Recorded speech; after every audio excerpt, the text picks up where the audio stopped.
Let's see, how am I going to open this video? Well, I just read a book on public speaking, so should be able to think of a good opening, right? I know, 7 years ago, our fathers brought forth on this continent. No, that's not right. Let's see, what else? I have a dream. No, God, that's not right either. I know, blessed be the poor in spirit, for theirs is the, oh God, derivative. I don't know, guys, I think I'm doomed.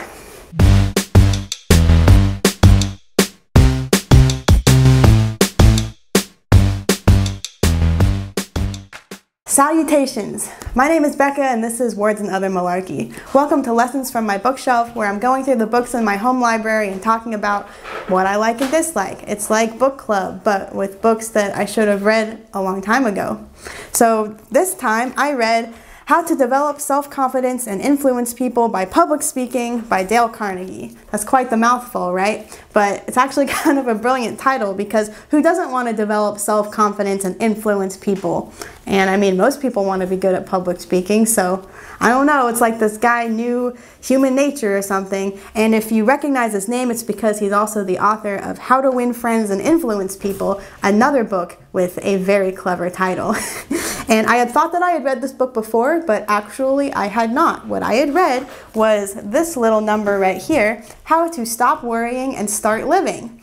Another book that catches your attention, because who doesn't want to stop worrying and start living? I read that book in high school, which is a very great time to learn how to stop worrying. And you know what? It was actually pretty good. I would read it again. Unfortunately, I don't think I'm going to be reading it for this channel, but it's there if I ever want to revisit it again. This one, however, was a really great and relevant read for someone like me, someone who has not taken a public speaking course since middle school. That's right, middle school, for those quarter electives that you had to take. So I really enjoyed reading this, and I'm really excited to talk about it today. So the first thing that you should know is that this book was originally published in 1926. 26. Now, I mean, that's almost 100 years ago, which is really wild, but it is actually pretty amazing how relevant this book, a lot of this book still is today. And I thought a lot of the language was going to be outdated, but it really wasn't too bad. I mean, you could understand it pretty well. This edition is from 1956, I believe, and it went through like a couple of name changes, and I think the 2005 edition is just called like Public Speaking, because I mean, you know, it's a little wordy, just a little bit. And it was originally written for businessmen, but even though like some of the diction and some of just the way that it's written still harkens back to that original intended audience, I didn't find it like too distracting, and really it was a book that was written for everyone. Anybody can learn from it, and I definitely found a lot of things that were applicable. So yeah, it's just basically an instruction manual for public speaking. It's pretty clear cut, it's super easy to understand. Carnegie has a very like conversational tone that he speaks in. He uses a lot of examples and anecdotes, which is his writing style, and it really makes things clear. So he has a really fun way of writing. He can be kind of snarky, and the analogies and metaphors he uses are like really funny sometimes. Like, I think maybe in other contexts they would seem heavy-handed, but it really comes off like humor. So let me just give you a couple examples right here. So this one is from the first chapter. If your desire is pale and flabby, your achievements will also take on that hue and consistency. But if you go after your subject with persistence and with the energy of a bulldog after a cat, nothing underneath the Milky Way will defeat you. Here's a snarky one.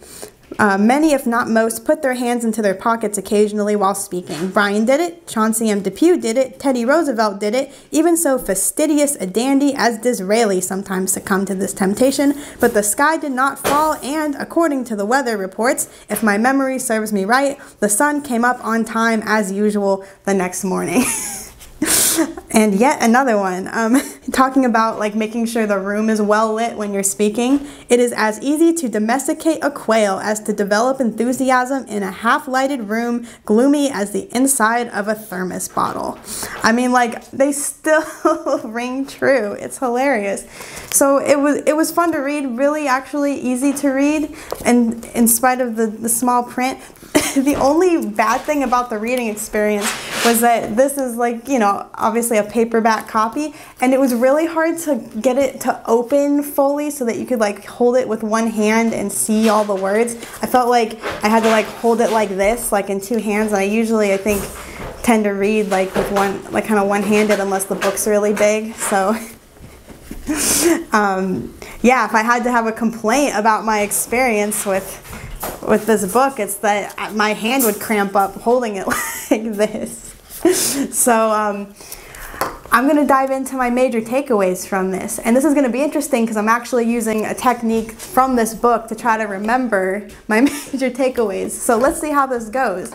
Number one, you have to have a strong desire to want to get better at public speaking. I mean, this goes for anything under the sun that you want to be better at. And you also have to be willing to practice. Yes, of course, you have to practice. Just like anything else, you don't start out good. There are people that are naturally better speakers than others, but he uses a lot of examples of people, famous people, who were not naturally good speakers, who developed the skill by practice. So there you go. Takeaway number two is that you have to care about what you're talking about. If you don't care about it, your audience is not going to care about it. And that's one of the big advantages of YouTube, is that most everybody makes a channel that has to do with something they care about. Why would you make a channel about something you didn't? I mean, maybe because you think it's going to make you some money, but... And the same goes for public speaking. Why would you talk about a topic that you don't care about? Maybe the only exception being like you have to do a report for school or something, but this isn't like talking about the things you have to do for school. This is about mostly like when you have to make speeches in front of like coworkers and stuff. I mean, it was written for businessmen originally, but there's a lot of different situations where you have to make speeches, or where you're choosing to make speeches, like right here and now. So that's number two. Due to technical difficulties, I am now in a t-shirt and have no makeup on. I think it's better this way because like it's more human and stuff, but I mean, if it helps, the reason why I always try to look put together in these videos is mostly because I'm new at this and just want to like feel like I'm taking it seriously.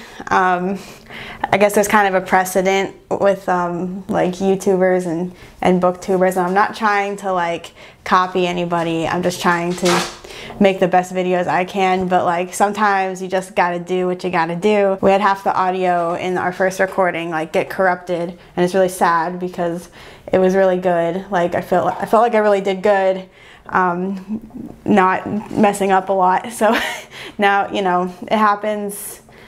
It's just one of those things. So I'm gonna do this again. I'm gonna start where I left off in the last one. So yeah, and that was with number 4.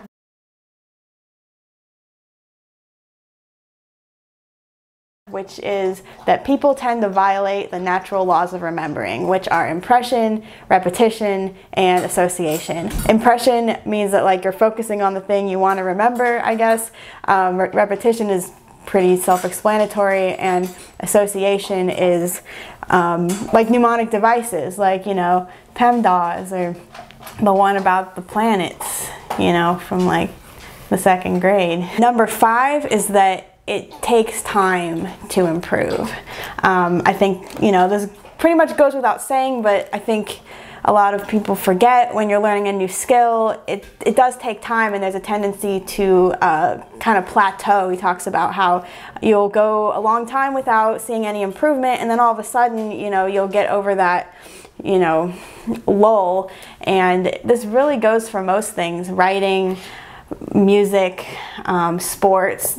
There are times when you don't feel like you're getting anywhere, but you just have to push past it. You know, to give up is obviously like to never see yourself improve. So same goes with public speaking. Number 6 is it's not what you say, it's how you say it, which we've all heard before. And I think that that is an important thing to remember when you're speaking to people, because, you know, if you say something ironic and it comes off serious, like, you could get the wrong message across, or vice versa.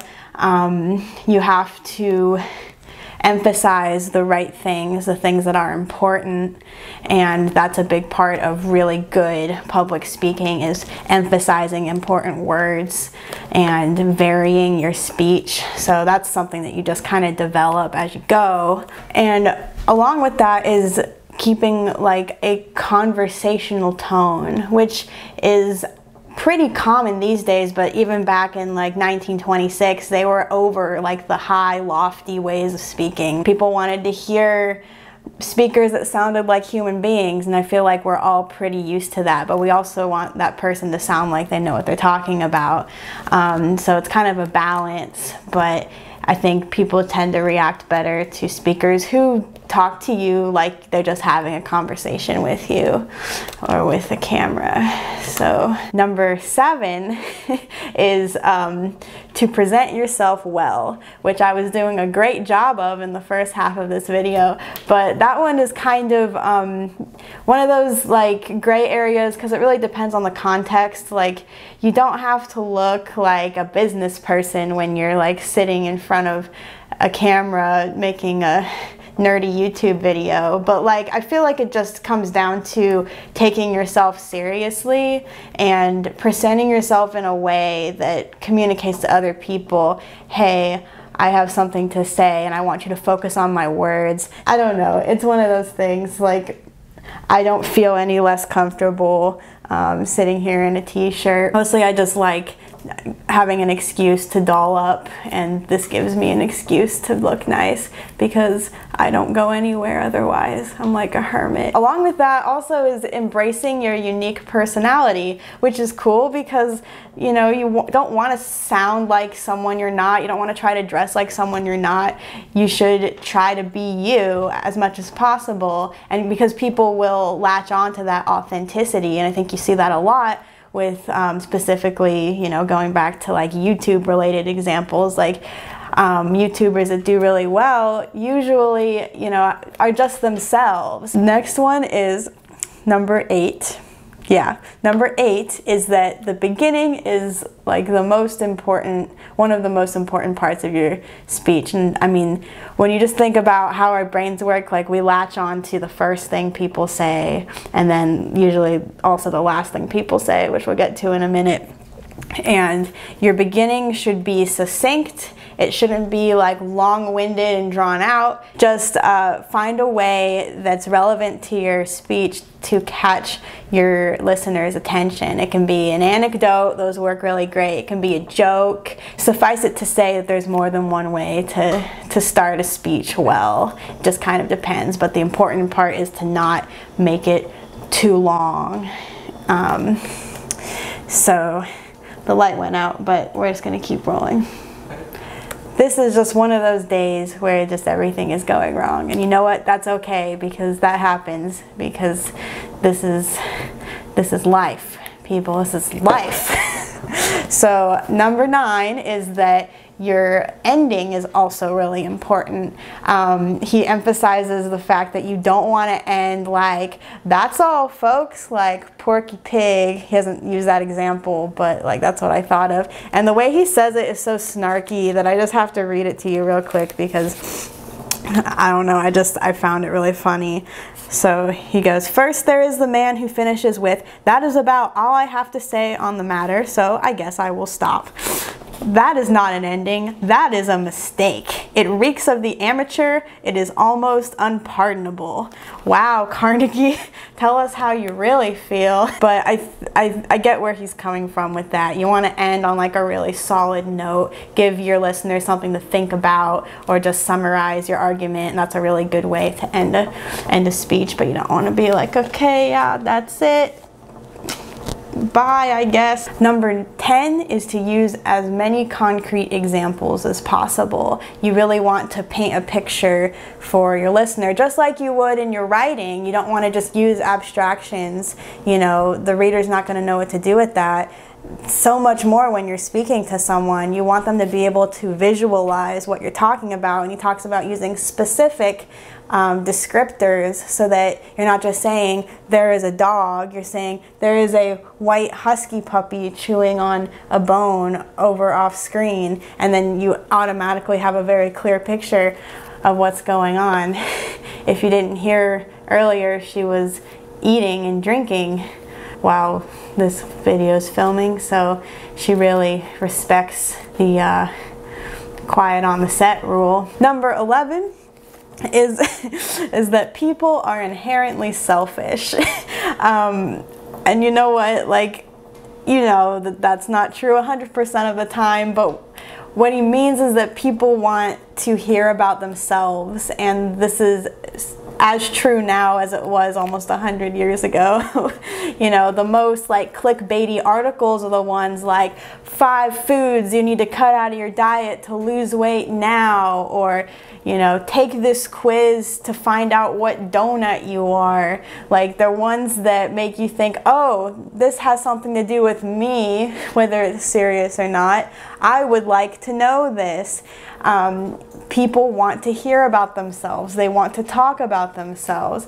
We're just like that. It's not always a bad thing. I mean, so when you're making a speech, you want to answer the question that the listener is going to have on his mind, which is, how does this pertain to me? And obviously, if you're doing something really niche, like you're going to have an intended audience. You know, it's not going to pertain to everyone, but if you're thinking about that like niche audience, you're still asking yourself that question: how is this going to help writers? How is this going to help, you know, people that like fashion or whatever your interest is? So, you know, it's it's just true. It's sad but true. Finally, number 12 is basically to read a dictionary.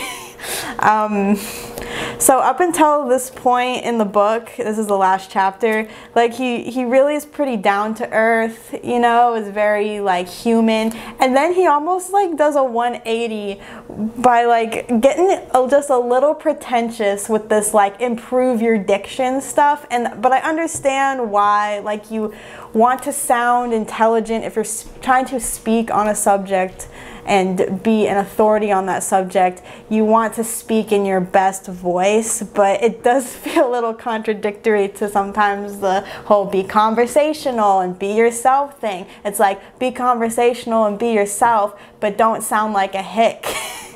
I mean, he emphasizes quite a bit like how you shouldn't use like the word ain't and stuff. I feel like culturally now we're like a little more lenient towards that than maybe they were back then. But I mean, there's nothing wrong with like knowing words and what they mean and using them in the right context, I guess. So, you know, we're all readers here. Why not read a dictionary? Or Shakespeare, as he suggests, because long live Shakespeare. And that's it. That's my major takeaways from How to Develop Self-Confidence and Influence People by Public Speaking. And you know what? I am really glad that I read this because it's so applicable to what I'm trying to do. And a lot of it's applicable to writing too. So, you know, you take what you can and carry it over to whatever you're doing. I mean, I feel like I've improved as a speaker just from reading this, and it was even better the other day when I was on a roll with the first filming of this. But, you know, I would say I did a pretty decent job on the reshoot. I hit all the points I wanted to hit, so, you know, it's just more practice in the end. I got to do it again. And I will be applying the things that I learned in this book to future videos, and hopefully that means that they will be better and that my ability to speak in front of a camera will be better. So that's cool. So I'm excited to see how that goes. And that is I was about to say that is that which is like the equivalent of saying that is all, folks. But that's not all, folks, because next time I'm reading Sense and Sensibility by Jane Austen, one of my favorite authors. Yes, I am a longtime Pride and Prejudice fangirl. I can't help it. It's so good. But Sense and Sensibility I haven't read in a really long time. I just watched the miniseries though, like not remembering that there was my next book on the list, so I just get to do it again, but I'll actually be able to focus on like the writing instead of just focusing on the story. So, you know, it all works out in the end. Until next time, keep it weird.